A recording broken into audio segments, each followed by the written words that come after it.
Just leaving court today after dealing with an assault and battery case.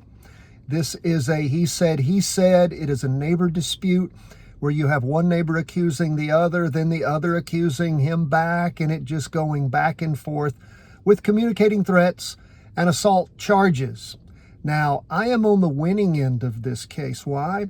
Because I had an intelligent client who realized all of this situation was spiraling, getting worse and worse with a neighbor who may have a drinking problem, has spousal issues, all sorts of things.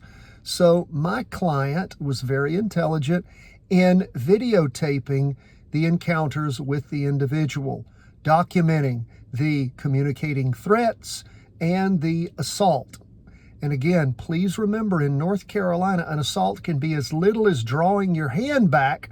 It can be as little as holding someone. It can be as little as pushing someone. You don't have to draw back and hit someone and cause any damage to be accused and convicted of assault.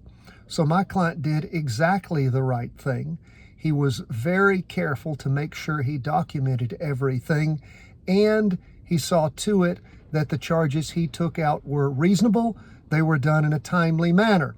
The person who then vindictively charged him back to try to drag him into court did the charges after he had clearly been served, and then didn't fill out the victim sheet correctly, noting that he had already been charged by my client with assault and communicating threats charges. So again, a little bad faith there also. What happens if you're accused of assault or battery or any crime? The first thing you do is you keep your mouth shut. You never admit to anything. You don't talk about anything. Anything you say can and will be used against you in a court of law. Have you heard that in the Miranda warning?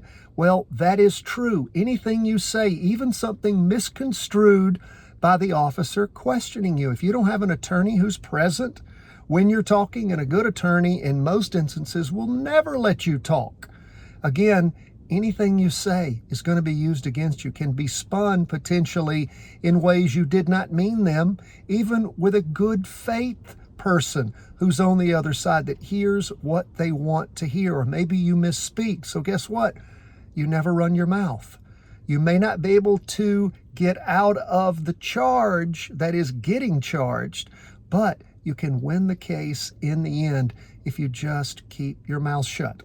And again, if you're faced with a situation with a crazy neighbor, do what my client did. Try to avoid them. And when you can't do so, videotape your encounter. That is legal in my state in North Carolina. I can't give you advice if you live somewhere else. I'm only licensed to practice here. I love it. You have questions, problems, concerns, you can always reach out to me. The easiest way is to, of course, text me. I get those even when I'm in court. You can also call, and you can email me, tom@goolsbylaw.com. God bless.